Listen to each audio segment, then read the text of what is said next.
ठीक है। अब जो है सबसे पहले इंडियन कॉन्ट्रैक्ट एक्ट आपका जो है 1872 में आया है, ठीक है। 1872 में आया है, बेसिक सी चीज है। अब हम जब भी कोई लॉ पढ़ते हैं, आप लोगों के लिए लॉ जो है बिल्कुल नया सा होगा, तो उसमें दो डेट्स होती है, ठीक है। दो डेट्स होती है, एक होती है इनैक्टमेंट की और एक होती है एनफोर्समेंट की। तो एक इनैक्टमेंट की डेट वो डेट होती है जिस दिन आपका लॉ जो है पास हुआ है, बिल पास हुआ है, लॉ बना है। और कई बार उसी सेम डे से हम इसे एनफोर्स नहीं करते, तो अदर कोई डेट दी जाती है, वो होती है एनफोर्समेंट की डेट, ठीक है। तो इंडियन कॉन्ट्रैक्ट एक्ट जो है आपका जो है 1 सितंबर 1872 को एनफोर्स हुआ है।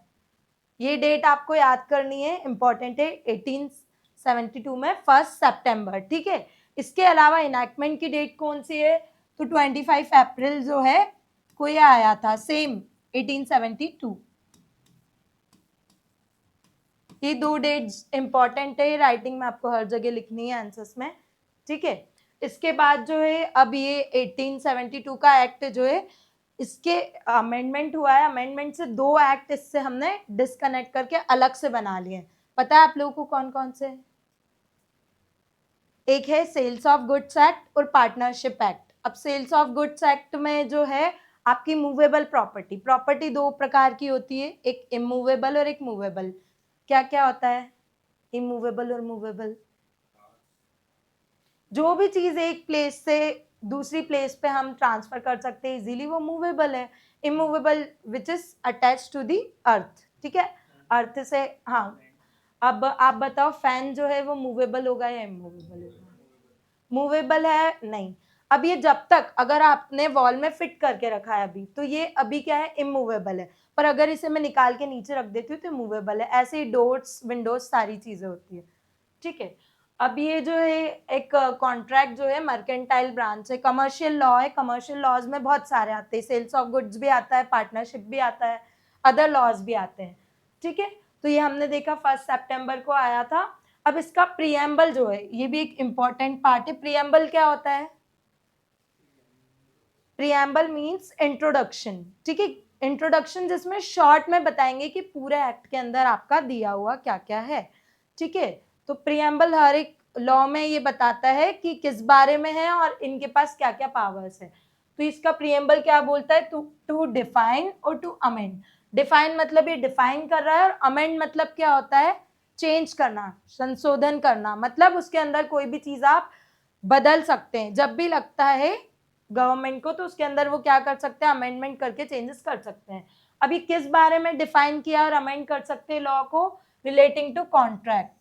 अब ये जो सर्टेन पार्ट से, ये वर्ड बहुत ज्यादा इंपॉर्टेंट है, इस पे फोकस करना। सर्टेन पार्ट से मतलब क्या है कि कॉन्ट्रैक्ट के कुछ पार्ट्स ही जो है इंडियन कॉन्ट्रैक्ट एक्ट के अंदर देकर रखे हैं, कुछ पार्ट जो है अदर लॉज में भी है। मतलब क्या हुआ इसका, तो अभी हमने देखा कॉन्ट्रैक्ट जनरल से, आपने बताया क्या होता है कि कोई भी चीज एग्रीमेंट एनफोर्सेबल बाय लॉ, जब भी एग्रीमेंट के अंदर लॉ जुड़ता है तब, ठीक है, क्या हो जाता है वो कॉन्ट्रैक्ट। तो अब कॉन्ट्रैक्ट तो बहुत सारे टाइप के होते हैं, जैसे पार्टनरशिप अभी मैंने बताया था। पार्टनरशिप इसका पार्ट नहीं है, वो अलग है। सेल्स ऑफ गुड्स में भी आप एक चीज बेच रहे हो, मूवेबल प्रॉपर्टी को सेल कर रहे हो और बाय कर रहे हो, वो भी कॉन्ट्रैक्ट है, पर वो क्या इंडियन कॉन्ट्रैक्ट एक्ट में नहीं है, वो अलग कर चुके हैं। उसके लिए हमने डिफरेंट एक्ट बनाया, इसीलिए यहाँ लिख रहे हैं कि कुछ ही पार्ट जो है कॉन्ट्रैक्ट का वो यहाँ पे दिया हुआ है। इतना समझ आया? कोई कंफ्यूजन? ठीक है। तो डिफाइन करता है या अमेंड करता है certain parts relating to contract, इतने में कोई कंफ्यूजन? अब ये extend to whole of India, मतलब ये अप्लाई कहाँ होता है लॉ, ठीक है। तो ये इंडिया में, पूरे इंडिया में अप्लाई होता है, ठीक है। जितने भी स्टेट्स है वहां सभी जगह में इंडिया में ये एप्लीकेबल है, ठीक है। ये इंपॉर्टेंट है। फिर जो है अब ये एक्ट भी, इंडियन कॉन्ट्रैक्ट एक्ट जो है, दो पार्ट में हम डिवाइड करके पढ़ते हैं जब भी पढ़ते हैं। तो सेक्शन 1 to 75 ये जो है जनरल प्रिंसिपल्स की बात बताता है, जो सभी किसी भी नेचर के कॉन्ट्रैक्ट हो, ठीक है, उसके ऊपर अप्लाई होगा। अभी हम थोड़ा सा डिटेल जब पढ़ेंगे तो आपको समझ आएगा। तो ये क्या बोल रहे हैं कि जनरल प्रिंसिपल्स जो सभी नेचर के, ठीक है, किसी भी नेचर का हो उसके ऊपर अप्लाई होंगे। अब सभी नेचर से मतलब ये है कि आपका ये जो बेसिक प्रिंसिपल्स है, ये सेल्स ऑफ गुड्स पे भी आएगा, ठीक है, पार्टनरशिप पे भी अप्लाई होंगे। आप किसी भी प्रकार का कॉन्ट्रैक्ट कहीं भी कर रहे हैं, ठीक है, गारंटी इंडेमनिटी, ठीक है, सभी पे ही अप्लाई होंगे। पर इसके बाद अब 75 के बाद के कहाँ गए, तो 76 से लेकर 123 तक जो है वो आपके कहाँ गए, सेल्स ऑफ गुड्स एक्ट में, जो डिफरेंट बनाया है। अभी मैंने बताया था आपको, है ना, कि इसी में से हमने कुछ सेक्शंस निकाल के क्या किया है, अलग से रखा है, ठीक है। और फिर इसका अदर पार्ट 124 से 238 तक का जो है, ये वाला पोर्शन कुछ डिफरेंट, मतलब एक स्पेसिफिक चीजों के बारे में बता रहे, क्या होता है ये चीजें अभी हम आगे पढ़ेंगे। Indemnity, guarantee, bailment, pledge, agency, ये मतलब गारंटी शब्द तो आपने सुना होगा अब तक, तो ये उसी टाइप से चीजें हैं, ठीक है। प्लेज जो है आपका मोर्टगेज, गिरवी रखना जिसको हम बोलते हैं हिंदी में, है ना, आप लोगों ने सुना होगा, तो उससे रिलेटेड हम डिटेल में पढ़ेंगे। तो अब जनरल सा इंट्रोडक्शन में हमने क्या क्या पढ़ा अभी। सबसे पहली मेन डेट क्या है इसकी, 2 डेट होती है, इनैक्टमेंट और एनफोर्समेंट। क्या क्या डेट्स है, अप्रैल, इनैक्टमेंट, है ना, इनैक्टमेंट जिस दिन ये बना है लॉ, और एनफोर्समेंट की 2, ठीक है। फिर हमने इसके अलावा ये देखा कि इसका प्रियम्बल क्या बताता है,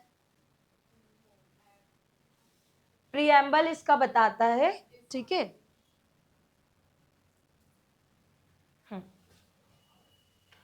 अब देखो, कॉन्ट्रैक्ट जो है ये बेसिकली 2 चीजें, एक पर्सन को राइट्स देगा और दूसरे की ड्यूटी क्रिएट होगी। ये सीधा सा है, कोई भी चीज आप करते हो तो एक के पास राइट होगा तो अदर के पास क्या होगा, ड्यूटी होगी। तो ये बिजनेस ट्रांजेक्शन्स जो भी करते हैं हम उसके अंदर आएगा, ठीक है, एक के पास राइट और एक के पास ड्यूटी। उसके बाद ये जो है बहुत इंपॉर्टेंट एस्पेक्ट है, जनरल सी चीज है कि आप हर जगह पे, मैंने स्टार्टिंग में आपको बताया था, कोई भी चीज आप करोगे, ठीक है, आपने जोमेटो किया, कोई भी चीज ऑर्डर की, नहीं आई, लेट आई, ठीक है, या फिर आपके पास पहुंची नहीं, या फिर ब्रेक पहुंची, टूटी हुई पहुंची, तो आप क्या करेंगे, वहां पे कस्टमर केयर से बोलेंगे। फिर भी अगर आपकी प्रॉब्लम सॉल्व नहीं होती तो क्या करेंगे, केस करेंगे। तो किस बेस पे करेंगे, हमारे बीच कॉन्ट्रैक्ट था, वो परफॉर्मेंस वैसे नहीं हुई जो हमने कॉन्ट्रैक्ट किया था। तो ये डेली रूटीन में दिन भर आप छोटी से छोटी चीजें भी जब आप बाय करने या कहीं भी जाते हैं, कॉन्ट्रैक्ट होता है, जनरल सी चीजें, ठीक है। इसके बाद 2 टर्म आपकी इंपॉर्टेंट है, आगे देख के रखी होगी, ठीक है। अब एक आप समझ लो बनता कैसे कॉन्ट्रैक्ट। सबसे पहले होता है यहाँ पे प्रपोजल। क्या होता है, प्रपोजल, ठीक है, प्रपोजल, या फिर हम उसे क्या बोलते हैं, ऑफर, ठीक है, एक ही टर्म है, ऑफर या प्रपोजल दोनों एक ही बात है। क्या होता है, सजेस्ट करना, नहीं, ठीक है, प्रस्ताव, मतलब अगर मैं आपको कोई भी चीज, मेरे पास अगर मोबाइल है, ठीक है, अब मैं मोबाइल आपको ये बोलती हूँ कि आपको मैं सेल करना चाहती हूँ, तो ये मेरी तरफ से ऑफर है। अब ऑफर 2 चीजों के लिए होता है, कुछ करने के लिए या ना करने के लिए, टू डू समथिंग और नॉट टू डू समथिंग, ठीक है, ये चीज समझ आई। अब ये इसलिए समझा रही हूँ कि बाकी चीजें आपके लिए इजी हो जाएगी, ठीक है। तो अब टू डू मतलब मैं आपको कुछ करने के लिए भी कॉन्ट्रैक्ट कर सकती हूँ कि आप मेरी क्या करोगे, बिल्डिंग बनाओगे, तो मैं आपको पे करूंगी, ठीक है। तो ये कॉन्ट्रैक्ट के लिए मैंने ऑफर किस चीज का दिया है आपको, कंस्ट्रक्शन के लिए, बिल्डिंग बनाने के लिए। या फिर मैं ये बोलूं कि आप जो है यहाँ से बाहर नहीं जाओगे तो मैं आपको पैसे दूंगी, इस टाइप का, या कुछ ना करने के लिए भी कॉन्ट्रैक्ट होते हैं काफी सारी चीजों के लिए। तो कुछ करने के लिए या फिर ना करने के लिए, टू डू समथिंग, और फ्रॉम एब्स्ट्रेंट फ्रॉम डूइंग, कुछ करने से रोकने के लिए, ये 2 चीजों के लिए होते हैं। तो ये ऑफर दिया जाता है। ऑफर मैंने दिया, किसको दूंगी मैं, ऑफरर या प्रॉमिसी को। अब मैंने दिया, आपने क्या किया, ऑफर देने के बाद आप करोगे एक्सेप्ट या फिर रिजेक्ट। अगर आप एक्सेप्ट करते हो, ठीक है, ये सीक्वेंस है कि कॉन्ट्रैक्ट में ऑफर कैसे बनता है। तो पहले ऑफर हुआ, ऑफर को हमने क्या किया, एक्सेप्ट किया, ठीक है। एक्सेप्ट करने के बाद जैसे ही एक्सेप्ट हुआ वैसे ही ये क्या बन जाता है, प्रॉमिस। क्या बन गया ये, अब ये प्रॉमिस बन गया है, ठीक है। तो अब आपको ये प्रॉमिस बनते ही क्या है, आपने मान लिया, एग्री हो गए दोनों, तो जब एग्री होंगे, एक्सेप्ट होगा तो एज इट इज होना चाहिए। आप कुछ चेंजेस के साथ नहीं करेंगे, ये क्लियर पहले ध्यान रखें, ठीक है। जैसा मैंने बोला है वैसा ही, अगर मैंने संडे को 11 बजे के लिए आपको ऑर्डर दिया है, ऑफर दिया है, तो संडे 11 बजे ही होना चाहिए, आप उसके अंदर कोई चेंजेस नहीं कर सकते। अब ये बन गया प्रॉमिस। अब प्रॉमिस बनने के बाद इसमें जुड़ता है कंसिडरेशन।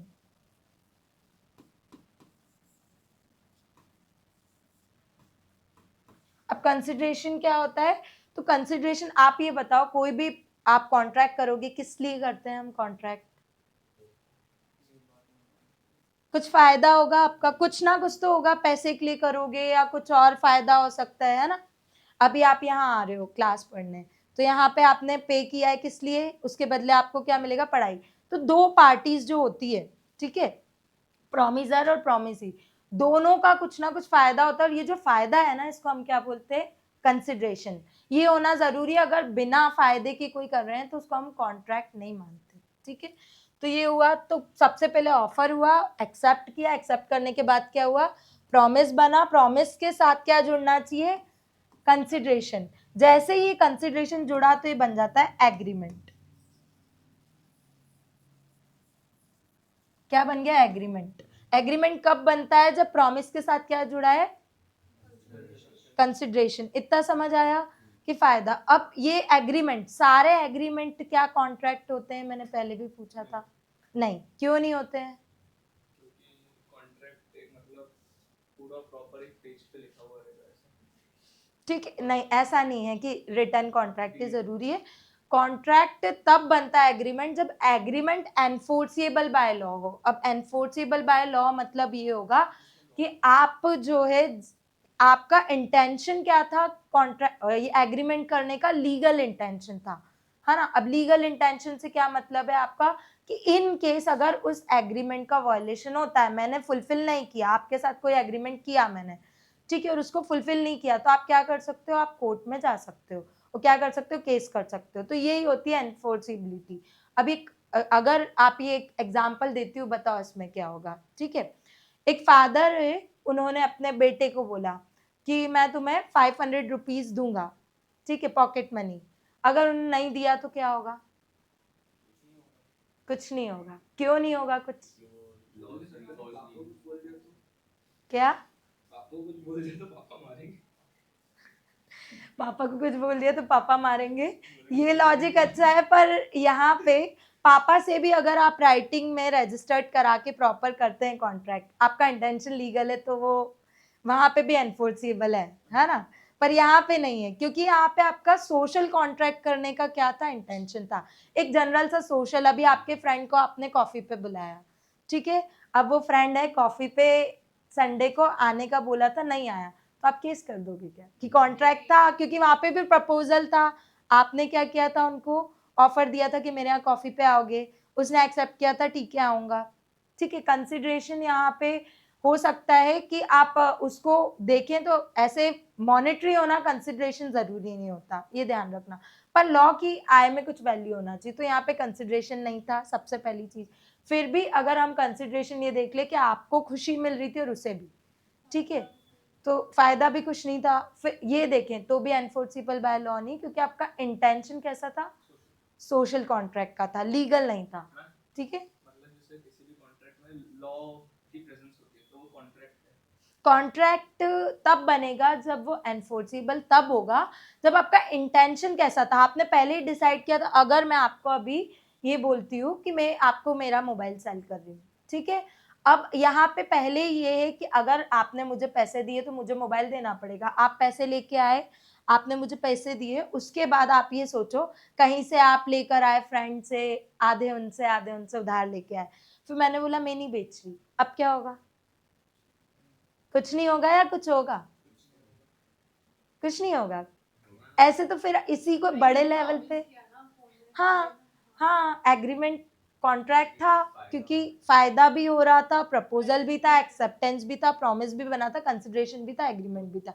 क्योंकि स्टार्टिंग में ही हमारा क्या इंटेंशन था, इसको फुलफिल नहीं किया तो आप मेरे ऊपर केस करो, क्योंकि आपने तो आपकी प्लेस चेंज की, उधार लिया, मे भी आप क्रेडिट कार्ड से निकाल के लाए हो, है ना, इंटरेस्ट चार्ज तो होगा, इस आपको पे करना पड़ेगा, ठीक है। आया समझ? तो इंटरेस्ट पे करना पड़ेगा, तो फिर आपकी पोजीशन तो चेंज हुई है। तो यहाँ पे आपका स्टार्टिंग में ही मेरा और आपका इंटेंशन क्या था कि इन केस ये अगर नहीं फुलफिल किया तो हम कोर्ट जाएंगे, ठीक, स्पेसिफिक परफॉर्मेंस के लिए कि मोबाइल मुझे अब सेल करना पड़ेगा क्योंकि मैंने क्रेडिट कार्ड से निकाल लिए पैसे, ठीक है। अभी समझ आया ये एग्रीमेंट। अब एग्रीमेंट एनफोर्सेबल बाय लॉ क्या होता है? कॉन्ट्रैक्ट। तो यहाँ सीधा इसके अंदर एनफोर्सेबल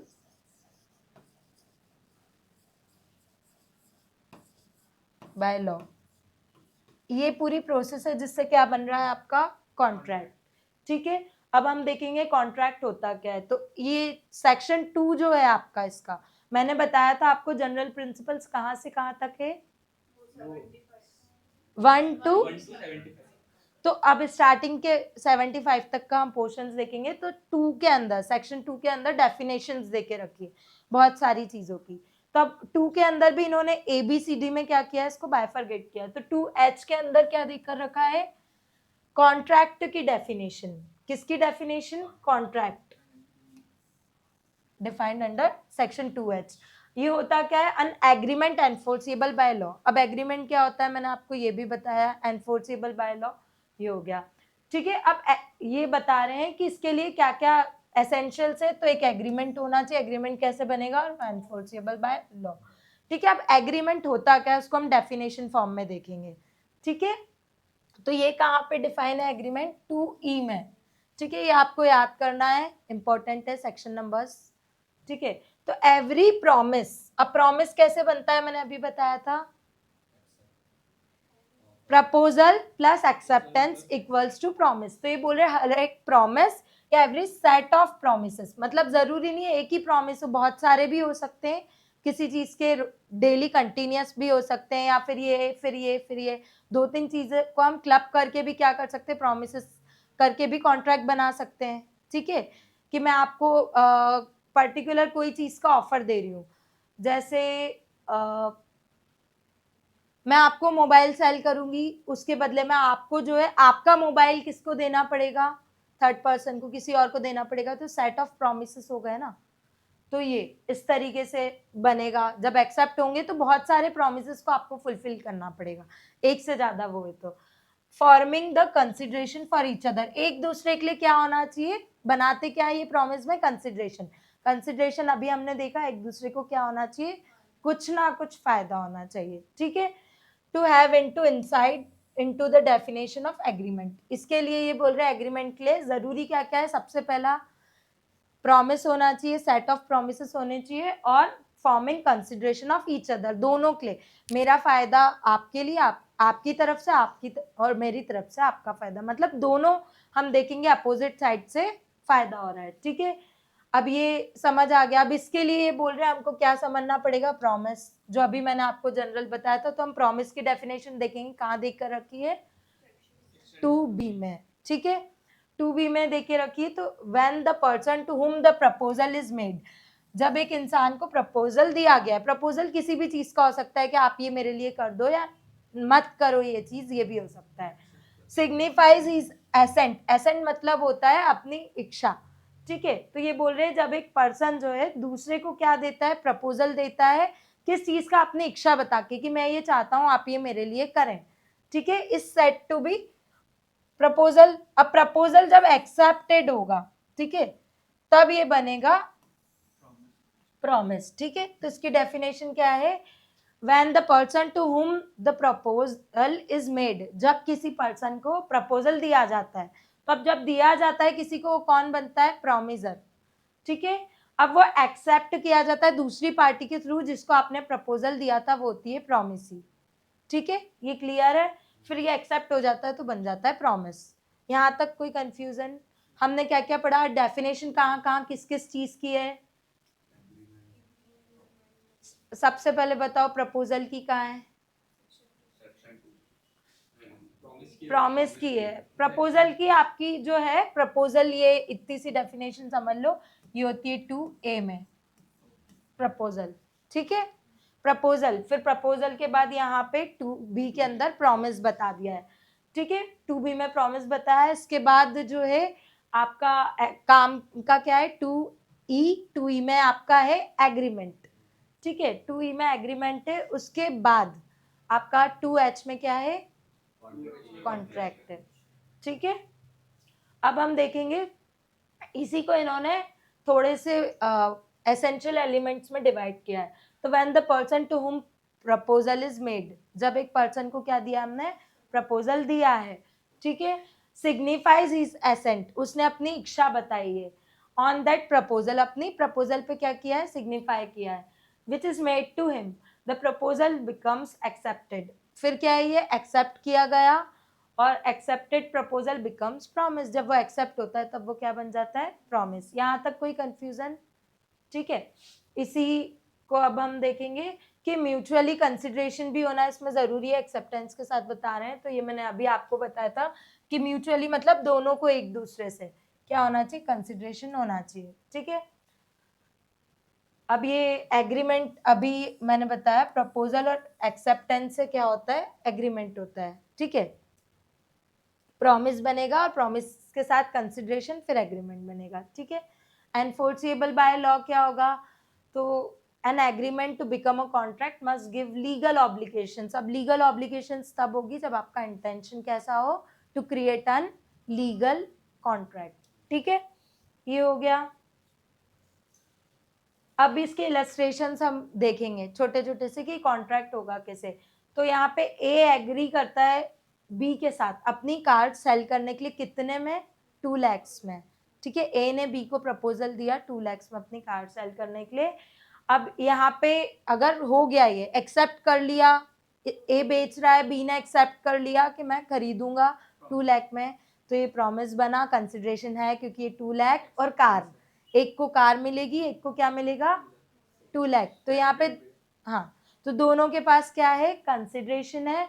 फिर यहाँ लीगल ऑब्लिगेशन भी थी, क्योंकि अगर बेचता नहीं है सामने वाला, या कुछ फ्रॉड कर दिया, झूठ बोल के बेची है, कार खराब थी, कुछ भी होता है, तो बाद में इनका इंटेंशन कैसा है कि कोर्ट जाएंगे, लीगल ऑब्लिगेशन यहाँ पे होगी, क्योंकि intention to create a legal contract यहाँ पे एग्जिस्ट करता है। ठीक है, अब ये तो यहाँ पे ए के पास क्या ऑब्लिगेशन है, टू गिव कार। अब ए को कार देनी पड़ेगी क्योंकि इन्होंने कॉन्ट्रैक्ट किया है, और बी रिसीव कर सकता है कार, और बी को क्या करना पड़ेगा, 2 लाख रुपीज देना पड़ेंगे। ठीक है, ये दोनों अब बाइंड हो गए, दोनों अपनी बात से पीछे नहीं हट सकते, इन्होंने कॉन्ट्रैक्ट किया है तो देना पड़ेगा। अब एक अगर इसमें मना करता है तो अदर पार्टी जो है केस कर सकती है। ठीक है, सेकेंड ये फादर वाला एग्जाम्पल है। फादर क्या करते हैं, अपने सन को पॉकेट अलाउंस के लिए क्या बोलते हैं कि मैं 500 रुपीज दूंगा, और यहाँ पे अगर वो नहीं देते हैं तो ये सोशल कॉन्ट्रैक्ट है, क्योंकि यहाँ इंटेंशन जो है लीगल का नहीं है, ये इसीलिए कॉन्ट्रैक्ट नहीं है। ठीक है, इसमें मतलब कि सन फादर को कुछ नहीं दे रहा, ऐसा भी देख सकते हैं। हाँ ये भी देख सकते हो, कंसिडरेशन नहीं है। जहाँ पे कंसिडरेशन नहीं होता है, हम आगे पढ़ेंगे सेक्शन 25 जो है इसका, उसमें कि बोलो। एग्जांपल में जब दोनों कार और पैसे पे कर रहे हैं, मतलब जैसे अगर किसी ने बेचे नहीं या फिर किसी ने पैसे नहीं दिए तो वो कोर्ट में जाएंगे। हाँ, लेकिन उन्होंने तो सिर्फ वर्बली बोला है ना दूसरे को। कहाँ बताया मैंने आपको कि कॉन्ट्रैक्ट होने के लिए रिटर्न होना जरूरी है। आप ये बताया, आप जोमेटो करते हैं, मंगाते हैं, आपके पैसे चले गए और आपके पास खाना नहीं आया, तो आप क्या करेंगे, ये तो आप करते हैं। ठीक है, ये मान लो आप, ठीक है, फिर भी अगर वो बोलते डिलीवर कर दिया था हमने, तो इसके लिए क्या प्रूफ रहता है ना। ऐसी जब भी चीजें होती है, तो यहाँ पे वर्बली कॉन्ट्रैक्ट भी कॉन्ट्रैक्ट ही, कहीं नहीं लिखा है कि रिटर्न होना जरूरी है। हम दिन भर, आप शॉप पे कुछ खरीदने जा रहे हो, ठीक है, और आपने खरीदा, वहां पे भी हम कॉन्ट्रैक्ट कर रहे हैं, आप दिन भर जहां भी जो भी कर रहे हो कॉन्ट्रैक्ट कर रहे हो। ठीक है, जरूरी नहीं है रिटर्न हो। आप यहाँ कोचिंग क्लासेस आ रहे हो पढ़ने, आपने क्या रिटर्न में कॉन्ट्रैक्ट किया है इनके साथ? नहीं। अब अगर ये फीस ले लेते, नहीं पढ़ाते, तो क्या, तो क्या है, ये कॉन्ट्रैक्ट है। तो कॉन्ट्रैक्ट होने के लिए रिटर्न होना जरूरी नहीं है, या आप क्लियर फोकस्ड रहें। ठीक है, समझ आया।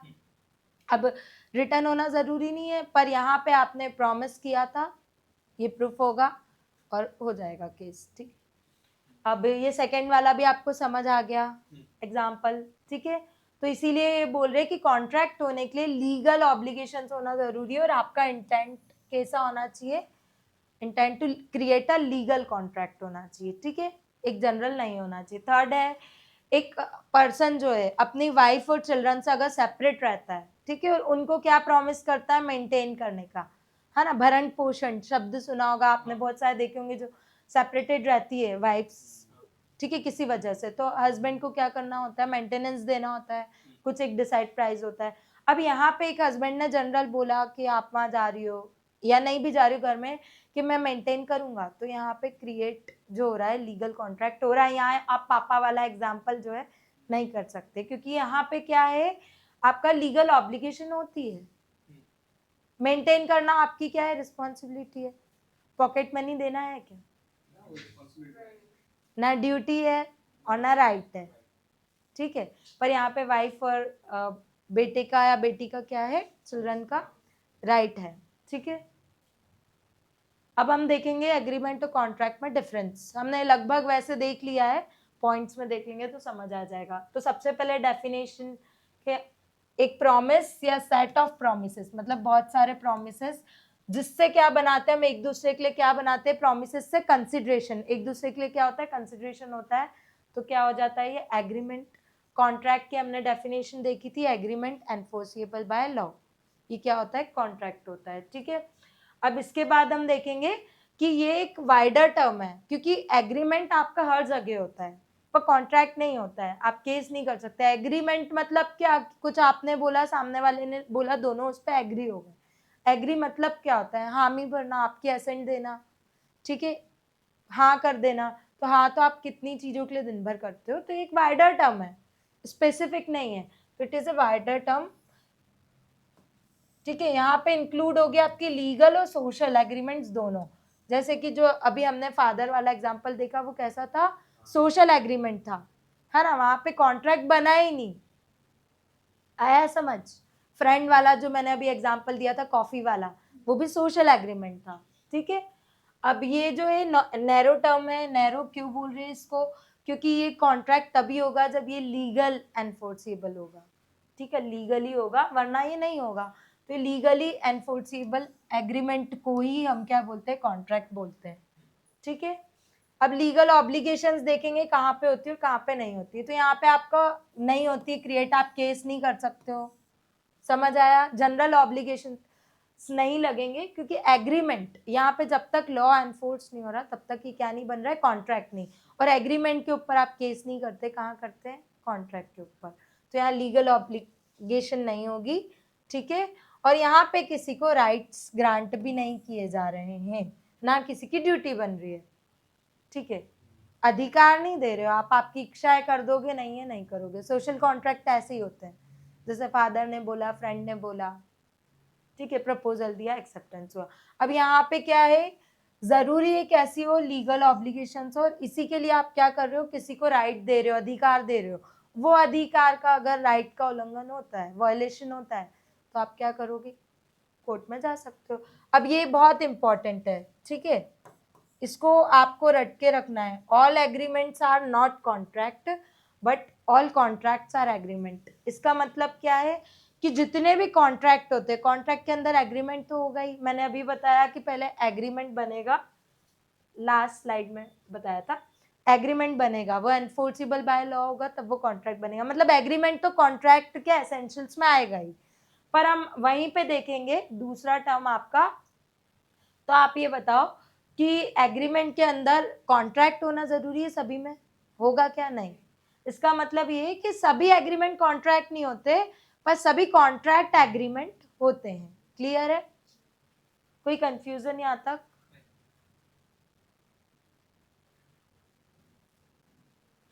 अब हम नेक्स्ट सेक्शन पढ़ेंगे, उससे पहले जो है,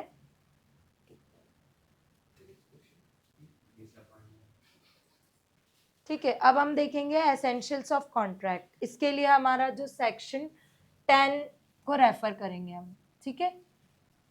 अब सेक्शन 10 जो है आपका कुछ चीजें बताता है जनरल सी, कि कहाँ पे आपका जो है कॉन्ट्रैक्ट हो सकता है। अब कॉन्ट्रैक्ट के लिए क्या होना चाहिए, एग्रीमेंट होना चाहिए, तो ये तो अभी जरूरी है, ठीक है। अब फ्री कंसेंट, ये जो फ्री कंसेंट वर्ड है इसको समझो। आप जब कंसेंट दे रहे हो, मैंने आपसे कोई भी प्रपोजल जब दिया, मैंने आपको प्रपोजल दिया मोबाइल सेल करने का, ठीक है, अब आप इसके ऊपर जब आपकी कंसेंट दे रहे हो, कंसेंट मतलब हाँ भर रहे हो, तो ये फ्रीली होना चाहिए, आपसे कैसे नहीं करवाया, फोर्सफुली नहीं, जबरदस्ती नहीं साइन कराई हो। कॉन्ट्रैक्ट हर चीज में होता है ना, मैं आपकी कार खरीदने के लिए, मानो प्रॉपर्टी सेल के लिए मैं आपसे जबरदस्ती साइन करवा लेती हूँ डरा के गन पॉइंट पे, तो क्या ये फ्री कंसेंट है? नहीं। फ्री कंसेंट से मतलब है कि आपकी खुद की इच्छा से, विदाउट एनी फोर्स, बिना आपको मिसरिप्रेजेंट किए हुए, मिसरिप्रेजेंट मतलब मैं आपको कुछ झूठ बोल रही हूँ थोड़ा बहुत, आगे हम डिटेल में पढ़ेंगे, फ्रॉड, मिसरिप्रेजेंटेशन, मिस्टेक से नहीं कर दिया हो आपने, है ना, धमकी में नहीं किया हो मेरी किसी, तो आपने कैसे किया हो, फ्री कंसेंट के थ्रू किया हो, ये कंपलसरी है। अगर नहीं किया होगा तो बाद में आप कॉन्ट्रैक्ट कैंसिल करवा सकते हो कि उस टाइम मैंने ये क्यों दिए किसी को प्रॉपर्टी, क्योंकि गन पॉइंट पे थी, ठीक है, तो ये आप कैंसिल करा सकती हो। उसके बाद कॉम्पिटेंसीज ऑफ द पार्टीज, अब इसका मतलब ये है कि पार्टीज कॉम्पिटेंट होना चाहिए। अब कॉम्पिटेंट मतलब क्या है, दो चीजें, एक तो मेजर होना चाहिए, ये ध्यान रखना, माइनर्स कॉन्ट्रैक्ट नहीं कर सकते। माइनर मतलब क्या, बिलो 18, है ना, तो मेजर ही कॉन्ट्रैक्ट कर सकते हैं, माइनर कॉन्ट्रैक्ट कभी नहीं कर सकते हैं, ठीक है, ये आप ध्यान रख रहे हैं, माइनर का कॉन्ट्रैक्ट यहाँ पे नहीं होता है।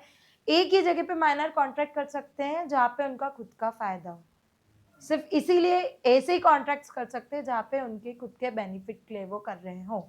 अगर उनके ऊपर कोई ऑब्लिगेशन नहीं आ रही तो कर सकते, अदरवाइज नहीं कर सकते, ठीक है।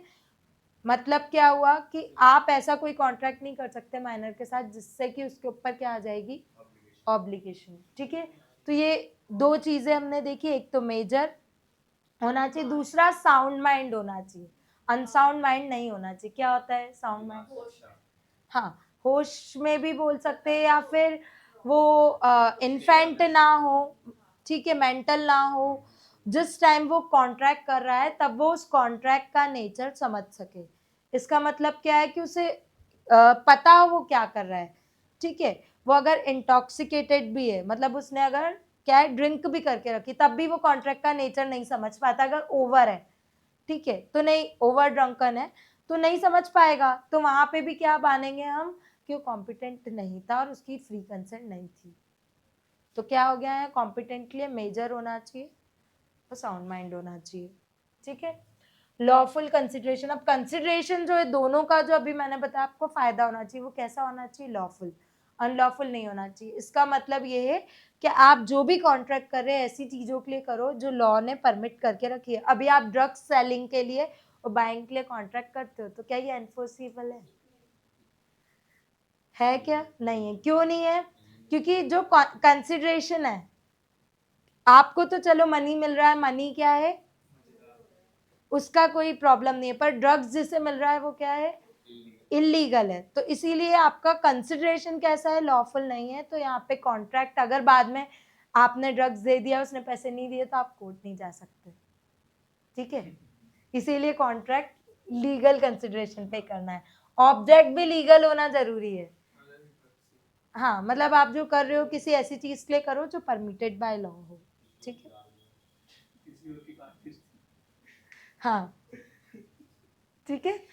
ये इसके बाद है कि आप जो कॉन्ट्रैक्ट कर रहे हो not expressly declared to be void, अगर कोई ऐसा कॉन्ट्रैक्ट कर रहे हो जिसको क्या मना करके रखा है, लॉ के अंदर डिक्लेयर करके रखा है वॉइड, कि आप ये नहीं कर सकते, शून्य है। जैसे वेजरिंग करना, सट्टा समझते हैं ना, सट्टा लगा रहे हैं, बेटिंग करते हैं, है ना, किसी पे भी, क्रिकेट पे, ये सब क्या है आपका, वॉइड है। तो एक्सप्रेसली लिखा हुआ है कि ये करना मना है, तो जो चीज करना मना है वो भी आप उसका भी कॉन्ट्रैक्ट नहीं कर सकते। तो ये एसेंशियल्स लिखे हुए, क्या क्या चाहिए आपको, एग्रीमेंट चाहिए, फ्री कंसेंट चाहिए, ठीक है, पार्टीज कॉम्पिटेंट होना चाहिए, मतलब मेजर और साउंड माइंड, फिर आपका लॉफुल कंसिडरेशन, लॉफुल ऑब्जेक्ट होना चाहिए, और ऐसी किसी चीज का आप कॉन्ट्रैक्ट नहीं करेंगे जिसको एक्सप्रेसली, मतलब सीधा सीधा उन्होंने एक्सप्रेस करके लिख कर क्या करके रखा है, वॉइड बोलकर रखा है कि आप नहीं कर सकते, ठीक है। ये हम पढ़ेंगे आगे सेक्शन 24 से 30 तक, और एक 56 जिसके ऊपर आप नहीं कर सकते, वॉइड होते हैं। कुछ ऐसी चीजें भी वॉइड हो जाती है जो इम्पॉसिबल कॉन्ट्रैक्ट्स हैं। इम्पॉसिबल मतलब कोई एग्जांपल देना चाहेंगे आप लोग? चांद पे जमीन। ऐसा कोई कॉन्ट्रैक्ट नहीं करेगा, तो ये तो ठीक है, आप ऐसा तो वैसे भी नहीं करेगा, पर कोई लॉजिक वाला, जैसे मैं आपसे यहाँ बोल रही हूँ कि मैं अपना पेट एनिमल आपको दे रही हूँ, ठीक है, सेल कर रही हूँ, और मुझे पता ही नहीं है कि उसकी डेथ हो चुकी है।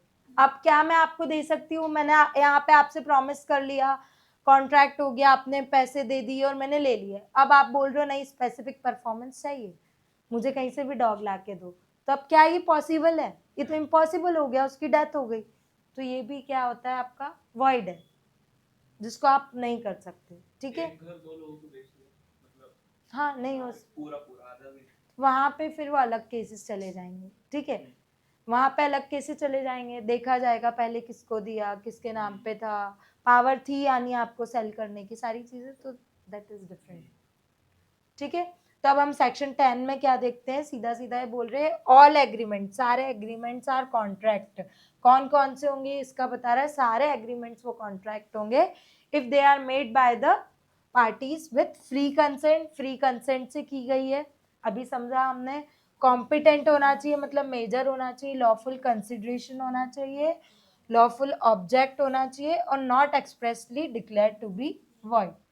ये बोले जैसे कि आप मतलब वो फ्री विल होना चाहिए।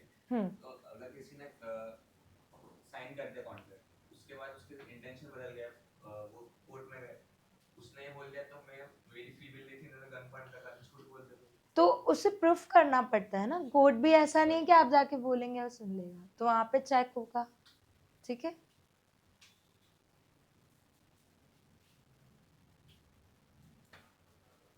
ठीक है, अब ये सेक्शन 10 जो है इसमें कुछ चीजें देके नहीं रखी है, फिर भी वो क्या है इम्पोर्टेंट है, तो वो हम पढ़ लेते हैं। क्या होना चाहिए, 2 पार्टीज होना चाहिए, ठीक है। इंटेंशन कैसा होना चाहिए, टू क्रिएट लीगल रिलेशनशिप, अभी बताया था मैंने।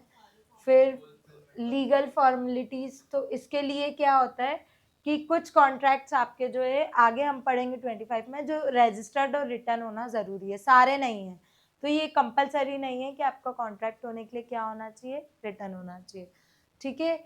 सर्टेनिटी ऑफ मीनिंग, मतलब अब ये ऐसा नहीं होना चाहिए कि आप ऐसी चीजें कर रहे हो हवा में कि मेरा ब्लैक हॉर्स मैं आपको सेल कर रही हूँ, अब मानो मेरे पास बहुत सारे ब्लैक हॉर्स है, समझ आएगा कौन सा वाला, मेरी मोबाइल की शॉप है और हम कॉन्ट्रैक्ट ये कर रहे हैं कि मैं आपको मोबाइल बेच दूंगी, अब कौन सा मोबाइल, है ना, बाद में आप आईफोन मांग लो, पैसे किसी रियलमी रेडमी की देके गए थे, है ना, तो क्लियर होना चाहिए, सर्टेन होना चाहिए मीनिंग दोनों के बीच, ठीक है, और पॉसिबिलिटी होना चाहिए, ऐसा अभी मैंने आपको एग्जांपल दिया था कि क्या नहीं होना चाहिए, इम्पॉसिबल नहीं होना चाहिए, ऐसी चीज़ों की कॉन्ट्रैक्ट ना कर लें आप जो कैसे हो, पॉसिबल ही नहीं हो, जैसे कि मेरा हॉर्स डेथ हो चुकी और मैं आपको सेल करने का प्रॉमिस कर रही हूँ, ठीक है, ये ठीक है।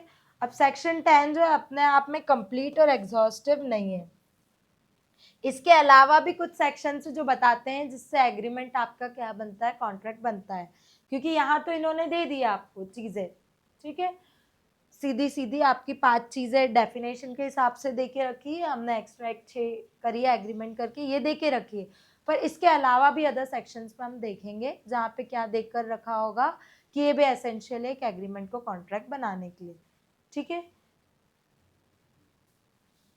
और requirements agreement to be enforceable और बनाने के लिए जो है वो हम आगे देखेंगे वैलिड कॉन्ट्रैक्ट के लिए, ठीक है। अब इसी को हम थोड़ा सा डिटेल में जो हमने उस तरफ की देखी थी 2 पार्टीज, तो 2 पार्टीज ही होना ज़रूरी है, एक इंसान खुद से कॉन्ट्रैक्ट नहीं कर सकता, ठीक है, तो can not contract with himself, आप खुद से कॉन्ट्रैक्ट करके खुद पे केस नहीं कर सकते, लॉजिक है, ठीक है, तो एटलीस्ट यहाँ पे कितने पर्सन होना चाहिए, 2। अब एक जो होगा यहाँ पे प्रपोजल देगा या ऑफर देगा और दूसरा उसको एक्सेप्ट करेगा, ठीक है। अब ये जो है नेचुरल पर्सन्स के द्वारा ही किया जाता है, ठीक है, और अदर लीगल एग्जिस्टेंस वाले पर्सन भी, अब पर्सन जो होते हैं दो प्रकार के होते हैं, ठीक है, ये आपने थोड़ा बहुत पढ़ा होगा। क्या होता है, एक तो नेचुरल पर्सन जैसे हमें, और दूसरा लीगल पर्सन। क्या होते हैं? जिनके पास खुद की सील होती है, हाँ, सील होना सिर्फ इतना, अभी मैं सील बनवा लूं, डिक्लेयर्ड बाय लॉ। ऐसे इंस्टीट्यूशंस जिनको हमने क्या माना है, लीगल पर्सन्स माना है, किसने, लॉ ने परमिट किया है। कंपनी हो गया, ठीक है। अनबॉर्न चाइल्ड भी क्या होता है, ऐसे ही हम देखेंगे तो वो भी क्या होता है, एक लीगल पर्सन के रूप में माना जाता है। उसके होने के पहले ही हम उसके नाम पे प्रॉपर्टी कई बार कर सकते हैं कि वो जब आएगा एग्जिस्टेंस में तो ये, तो ऐसे है, ठीक है। तो ये वैसे ही बोल रहे हैं कि कंपनी हो गई आपकी, यूनिवर्सिटीज और जितने भी इंस्टीट्यूशंस हैं जिनको हमने मान के रखा, उनके साथ भी आप कर सकते हो, ठीक है। पर वो सर्टेन होना चाहिए, ऐसा नहीं कि हवा में, क्लियर समझ आना चाहिए, ठीक है। अब इसका example, to constitute a contract of sale there must be two persons, one buyer one seller, ठीक है। तो क्लियर है, खुद के पर्सन्स वो नहीं खरीद सकता, इसलिए क्या होगा यहाँ पे, दो पर्सन्स होना चाहिए, ठीक है। अब यहाँ पे हम एक केस लॉ देखेंगे। केस लॉज जो है आपके, ये इंपॉर्टेंट है, आपको लिखना पड़ेंगे नाम के साथ, ठीक है, एग्जाम में। तो state of Gujarat versus Ramanlal and company, ये केस है, ठीक है। अब इसके अंदर जब एक पार्टनरशिप को डिसोल्यूट कर रहे थे, डिसोल्यूशन हो रहा था, डिसोल्यूशन मतलब क्या होता है, बंद कर रहे थे, ठीक है। The asset of the firm were divided among the partners, तो जितनी भी एसेट्स थी उनको हम डिवाइड कर रहे थे। The sales tax officer wanted to tax this transaction, तो अब इसके ऊपर वो क्या लगाना चाह रहा था, टैक्स लगाना चाह रहा था। It was held that it was not a sale, अब यहाँ पे सेल नहीं हो रहा था, सेल के ऊपर लगता है टैक्स। आप कुछ सोचो, आप ही की पार्टनरशिप है, दो लोगों ने मिलकर पैसे लगाकर चीजें खरीदी, ठीक है, और अब वो वापस बंद कर रहे हो, तो चीजें आप जितनी भी थी हाफ हाफ या जो भी पोर्शन में आपने क्या लगाई थी, कैपिटल लगाई थी, उस पोर्शन में क्या होगा, डिवाइड होगा, तो यहाँ पे टैक्स लग पाएगा क्या, नहीं।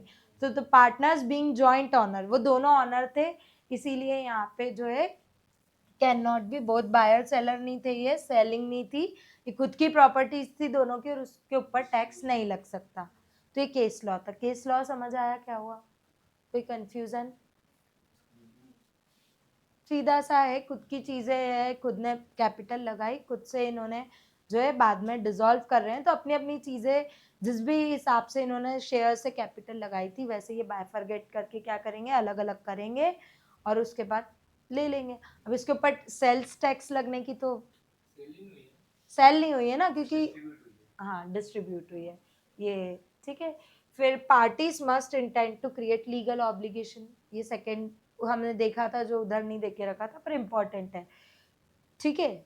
हमने देखा था पर ये सेक्शन 10 में नहीं देख के रखा है, डिफाइन नहीं किया है वहां पे, ये भी एसेंशियल एलिमेंट है, इसलिए हम पढ़ रहे थे। तो लीगल ऑब्लिगेशन होना चाहिए, क्रिएट लीगल रिलेशनशिप होना चाहिए, इंटेंशन, ठीक है। सोशल नहीं होना चाहिए या फिर डोमेस्टिक टाइप का नहीं होना चाहिए, मतलब सोशल सोसाइटी के लिए या घर के अंदर कोई करा हुआ एग्रीमेंट है, वो कोर्ट में आप नहीं ले जा सकते, इसीलिए ये क्या नहीं है, कॉन्ट्रैक्ट नहीं है, वो सिर्फ एग्रीमेंट है। इसका एग्जाम्पल, हस्बैंड एग्रीड टू पे his wife certain amount of maintenance every month while he was abroad. अब इसका सीधा सा है कि वो फॉरेन गए, ठीक है, फॉरेन अब्रॉड में गए, वहां पे उन्होंने क्या प्रॉमिस किया कि इतने पैसे मैं तुम्हें दूंगा। इसका केस है एक बाल्फोर वर्सेस बाल्फोर, आगे दिया है क्या, हाँ, बेलफोर। ठीक है, ठीक है, बाल्फोर वर्सेस बाल्फोर, तो उसी के आगे, तो अब वो क्या हमने पढ़ा कि वो कहाँ गए थे, अब्रॉड गए थे, और हस्बैंड ने क्या प्रॉमिस किया, मेंटेनेंस वो देगा, ठीक है। अब यहाँ पे क्या हुआ कि सोशल एग्रीमेंट था, वो वापस आया। इसका डिटेल केस ये है कि वो दोनों घूमने गए थे, ठीक है, हस्बैंड वाइफ, बाल्फोर उनका सरनेम है, इसलिए उन्होंने बाल्फोर वर्सेस बाल्फोर हस्बैंड के ऊपर वाइफ ने केस किया है। अब दोनों अब्रोड घूमने गए थे, और वाइफ की क्या है, वहां पे तबीयत बहुत खराब हो गई, तो डॉक्टर ने उन्हें ट्रैवलिंग के लिए मना कर दिया, ठीक है, ट्रैवलिंग के लिए मना किया, वाइफ वहीं रह गई। अब हस्बैंड ने बोला, उसकी जॉब थी तो, कि मैं वापस जा रहा हूँ, मैं यहीं से, आप जब तक यहाँ अब्रॉड में हूँ पैसे भेजूंगा, ठीक है, मैं कुछ पैसे अमाउंट आपको मेंटेनेंस के लिए दूंगा। और वो वापस आ गया हस्बैंड।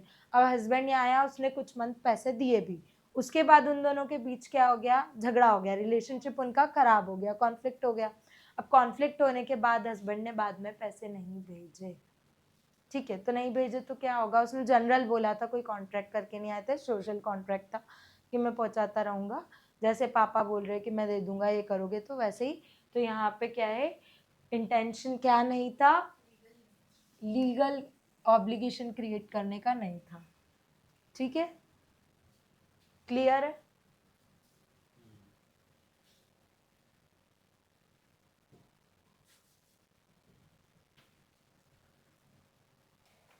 अब एग्जाम्पल 6 जो है,